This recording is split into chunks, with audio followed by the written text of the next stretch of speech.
message from Anonymous 421.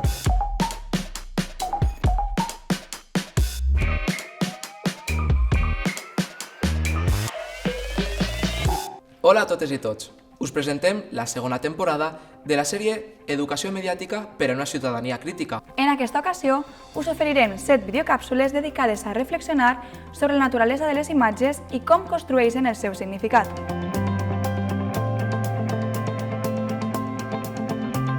Cal preguntar-se, en primer lloc, per què analitzar imatges i per a què? Amb quina finalitat es fa aquesta anàlisi? Potser ens poden semblar preguntes intrascendents o massa òbvies, però analitzem imatges, en primer lloc, perquè vivim envoltats de fotografies, pel·lícules, sèries de televisió, publicitat, videojocs, d'imatges que reclamen la nostra atenció constantment. I també ho fem perquè la pròpia atracció que ens susciten les imatges ja és, en si mateixa, una bona raó per analitzar-les. En definitiva, analitzem imatges perquè, en general, les imatges són una font de plaer. Deia Aristòtil, a la seva metafísica, que la vista és l'òrgan sensorial més important, a través del qual coneixem el món. És a dir, analitzem imatges per satisfer la nostra curiositat natural, el nostre desig de conèixer i comprendre el món que s'envolta. Algunes pensadores, com Laura Mulvey, assenyalaven que les imatges susciten en els homes i les dones un plaer visual que connecta la imatge amb l'univers dels nostres somnis més inconscients. D'aquesta manera, vivim immersos en un món d'imatges, una iconosfera que ha canviat la nostra manera de percebre el món. Això és, precisament, el que planteja Matrix, la trilogia de les pel·lícules de les germanes Wachowski, que parla d'un futur distòpic on la humanitat està atrapada, sense saber-ho, en una realitat simulada, controlada per màquines intel·ligents. A El show de Truman, Peter Weir narra la història d'un jove, Truman Burbank, la vida del qual ha estat retransmesa per televisió des del seu naixement fins al moment en què descobreix la terrible veritat de la qual ha estat víctima. Aquest guió d'Andrew Niccol anticipa l'aparició de Gran Hermano, el famós programa de telerealitat que s'estrenarà un any després a Holanda, el 1999. Per tant, estem immersos en un tsunami d'imatges, com Eric Kessels va exemplificar a través de la seva instal·lació Photography in Abundance, exposada al Museu de Fotografia d'Amsterdam FOAM el 2011. Així, Kessels expressa que ja no es miren les imatges, sinó que es consumeixen com a milers de productes més de la societat de masses.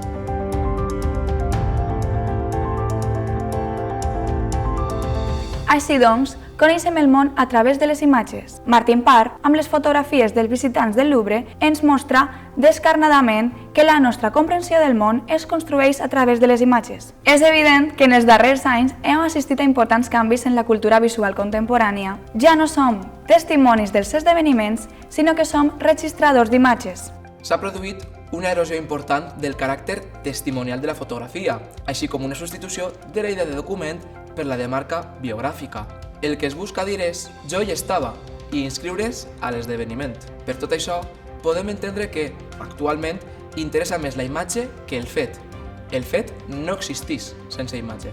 En una important pel·lícula de Stanley Kubrick, el protagonista de La taronja mecànica, Alex, un violent delinqüent sotmès a un tractament conductista cruel, afirmava: Es curioso que los colores del mundo real solo parecen verdaderos cuando los videamos en una pantalla. Mentre era sotmès al tractament Ludovico per posar fi a les seues violentes conductes. Allò real, com els colors del món, ha estat suplantat per les representacions del que és real, de manera que es destaca el caràcter de simulació de les imatges en la nostra cultura. En realitat, aquesta seqüència del film de Kubrick és una metàfora del mite de la caverna de Plató. Així doncs, Kubrick ens oferia ja al 1971 una autèntica lliçó magistral sobre l'estatut de les imatges a la societat contemporània.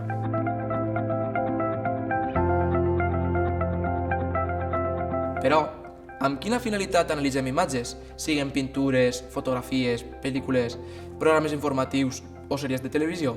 Podríem respondre que analitzem imatges per saber, per a comprendre com construeixen el seu significat. En aquest sentit, caldria subratllar que cap imatge no és innocent, que tota imatge, com a representació, és el resultat d'una mirada. Com va dir John Berger, les imatges són maneres de veure, és a dir, són construccions culturals que reflecteixen les creences, interessos, desitjos i obsessions dels seus creadors i de les societats en què viuen o van viure. Deia Gombrich que l'ull que contempla una imatge mai no és innocent, Però tampoc ho són les imatges, perquè tota imatge és sempre una interpretació de la realitat. Perquè tota fotografia sempre està feta per una fotògrafa o fotògraf, que ens ofereix una selecció d'un temps i d'un espai fotogràfic.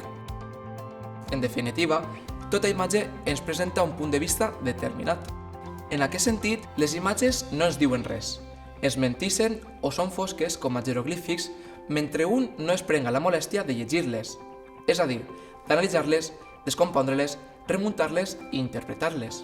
En efecte, probablement no poden canviar el món, però sí que poden continuar descrivint-lo críticament i interpretar-lo adequadament.